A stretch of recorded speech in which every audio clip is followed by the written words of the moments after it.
Guys, they have finally sentenced Marcus. Marcus is the guy that unalived his wife in 2023 for catching him sleeping with other men. Yeah, Josh and Max, family tells me it's hard for them to even hear Alicia Lofton's full name because she shares the same last name with the man who allegedly shot and killed her.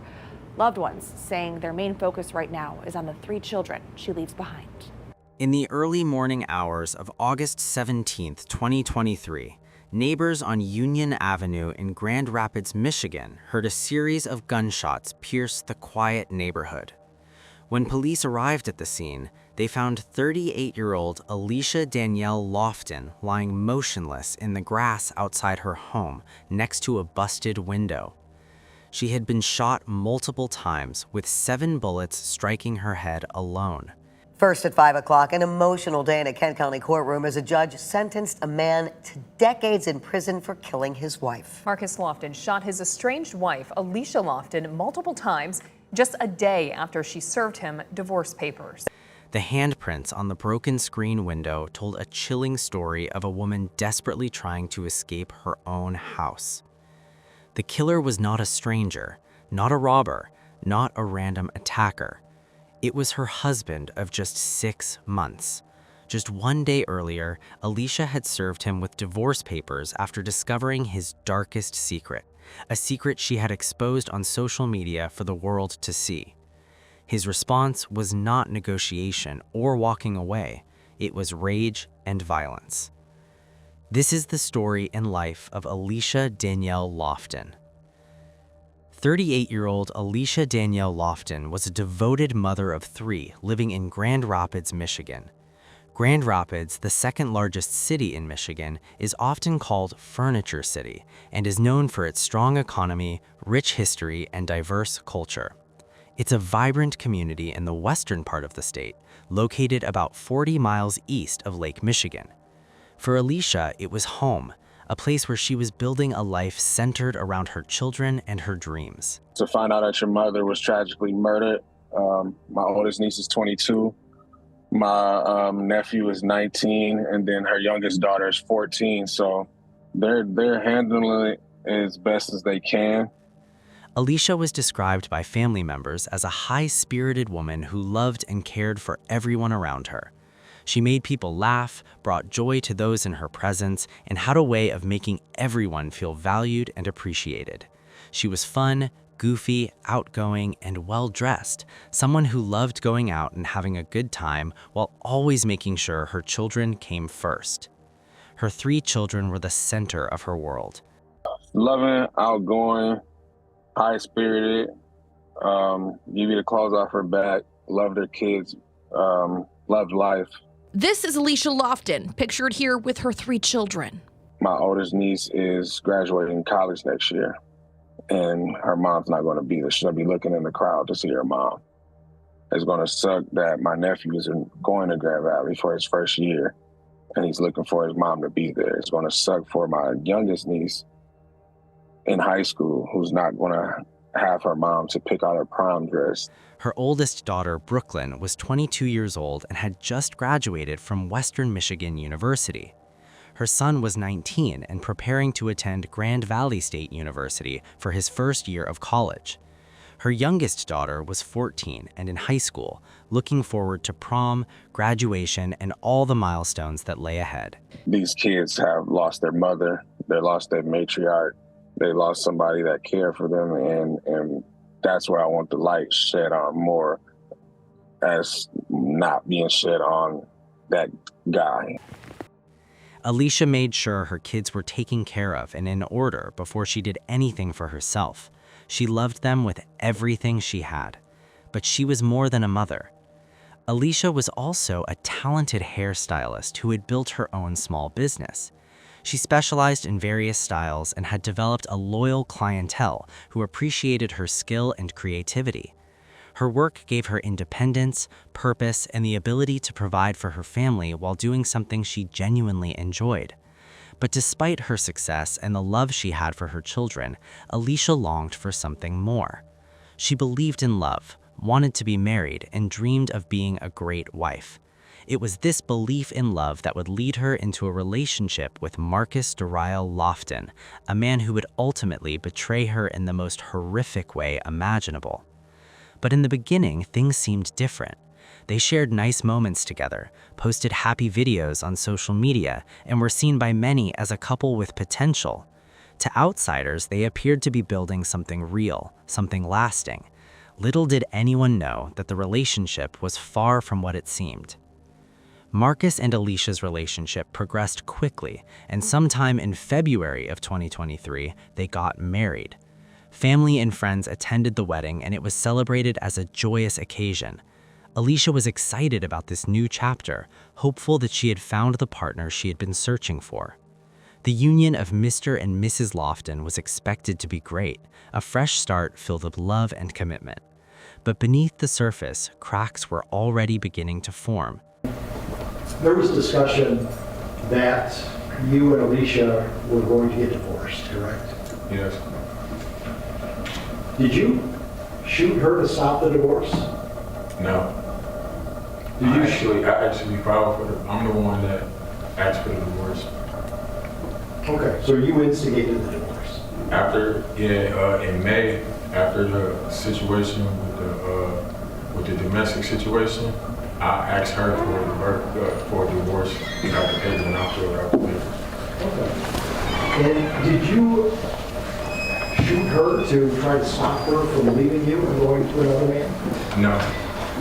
What many people didn't know at the time was that Alicia's family had serious reservations about Marcus from the very beginning. Her father, Arthur Joseph, would later reveal that he didn't like Marcus from the moment they met. I just want the court to know that this guy is a piece of garbage. My daughter introduced me to this guy one time, and I didn't like him from minute one. In fact, Alicia had only introduced Marcus to her father once, and the meeting did not go well. Her aunt Jennifer Lee also expressed concerns, stating that she had felt uneasy about Marcus from the start based on his demeanor in videos she saw on social media. The day that I found out she was gone, I felt like my legs collapsed. Several family members of Alicia addressed Loftton in court, saying they disapproved of him and knew he wasn't right for her, like her aunt Jennifer Lee. I feel that he wasn't introduced to the family because he's an embarrassment. The family suspected that Alicia had hidden the marriage from them because she knew they despised Marcus and would have objected strongly.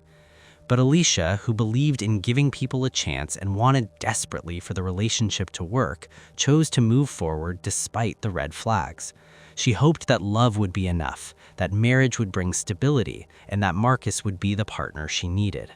However, the reality was far darker than anyone could have anticipated. Not long into the marriage, trouble began to emerge. Then, in May of 2023, just a few months after the wedding, Marcus was arrested for domestic violence against Alicia.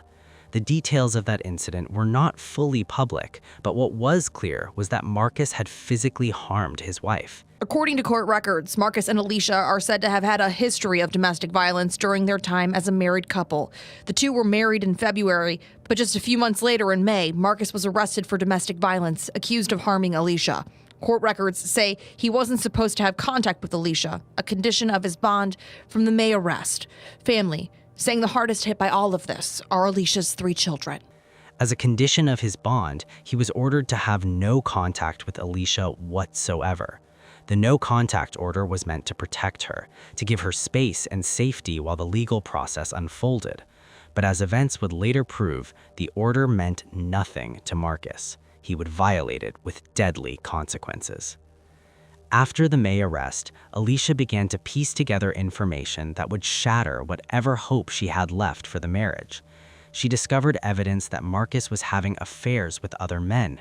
The revelation was devastating, not just because of the betrayal, but because it exposed a fundamental dishonesty at the core of their relationship.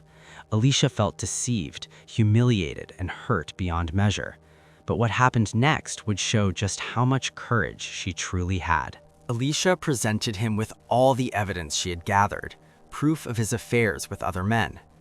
Marcus denied the accusations initially, but when faced with the receipts, the messages, and the undeniable truth, he could no longer hide behind lies.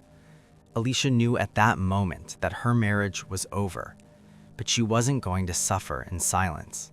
Alicia took to social media to share her truth.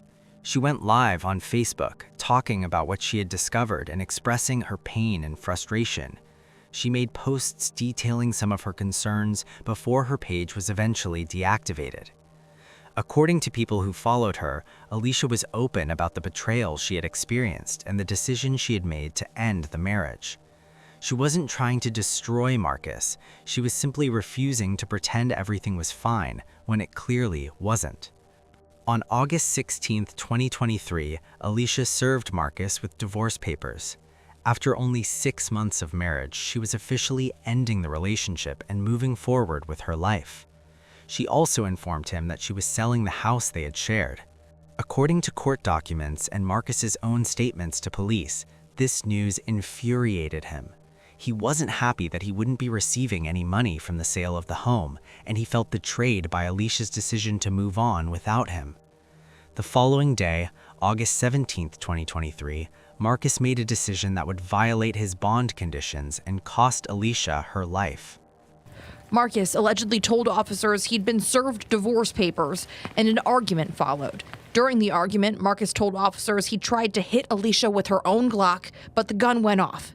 Next, Alicia reportedly locks herself in a bedroom. Marcus told officers he broke down the door, found Alicia crawling out of the bedroom window before he opened fire.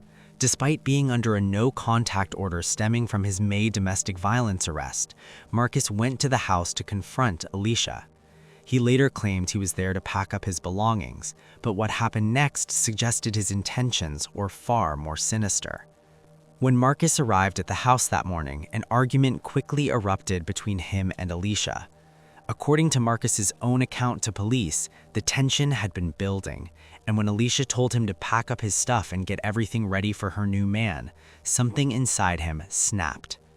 He described feeling overwhelming rage, a fury so intense that everything around him became blurry. But what he did next was not a moment of temporary insanity. It was a calculated act of violence that would take Alicia's life in the most brutal way. Marcus went to a drawer and grabbed Alicia's own handgun, a Glock that she kept for protection. So you walk over to the table, open the drawer, correct? Yes. Because the gun was in the drawer. Yes. This was the same gun that could be seen in earlier videos of the couple dancing together, where Alicia had it holstered on her waist. Marcus later told police that he tried to strike Alicia with the gun, as he had apparently done during previous incidents in their marriage. But this time, the gun went off, and the first shot struck Alicia.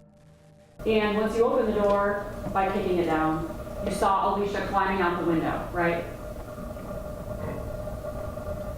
Yes. And instead of, again, turning around and leaving that house, which you were free to do, you chased after her, right? Terrified and wounded, Alicia managed to run into a bedroom and lock the door behind her.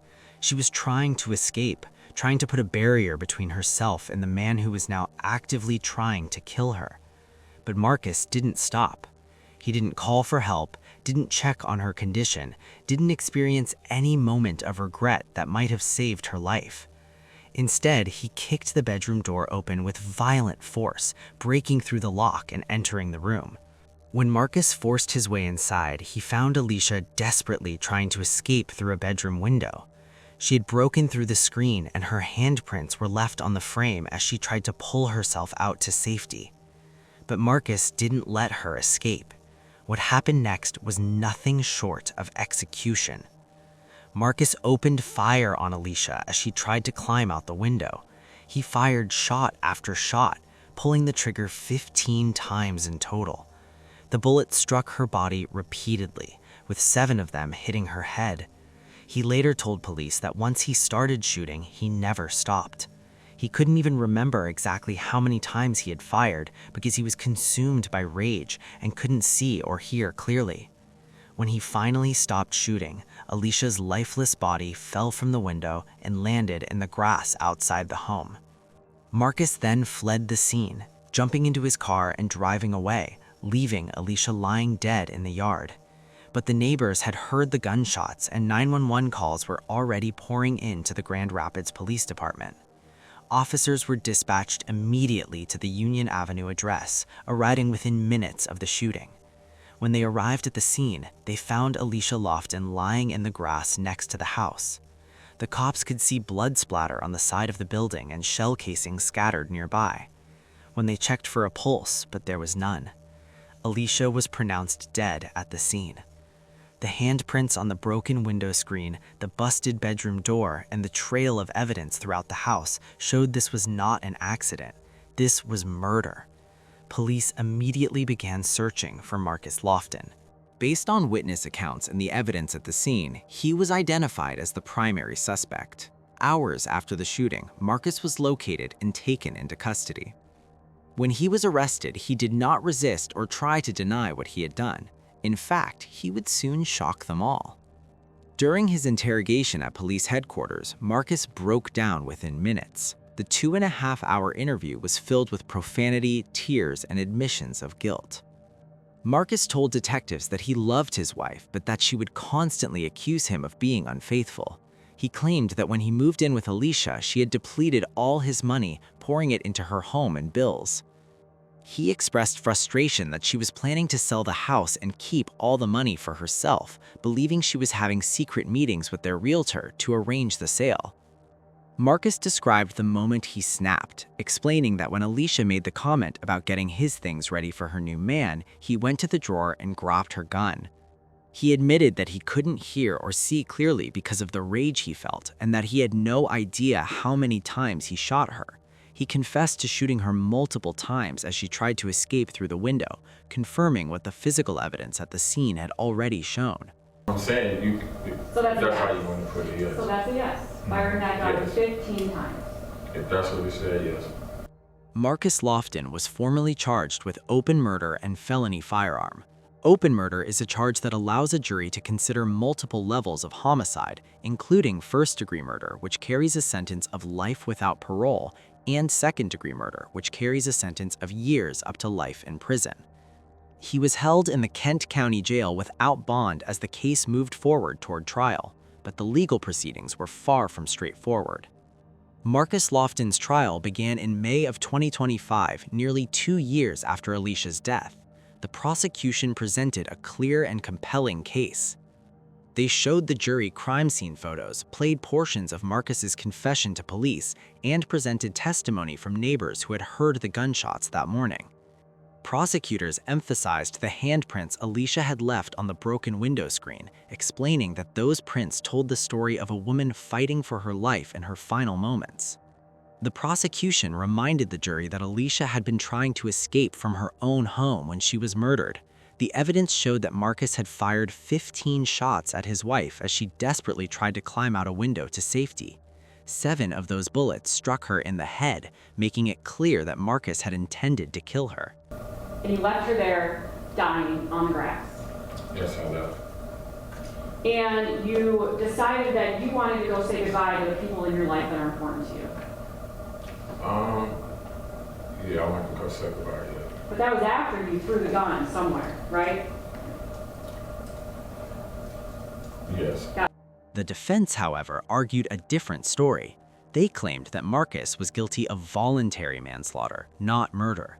They argued that Marcus hadn't walked into that house intending for Alicia to die, that he had simply lost control in a moment of rage and emotion.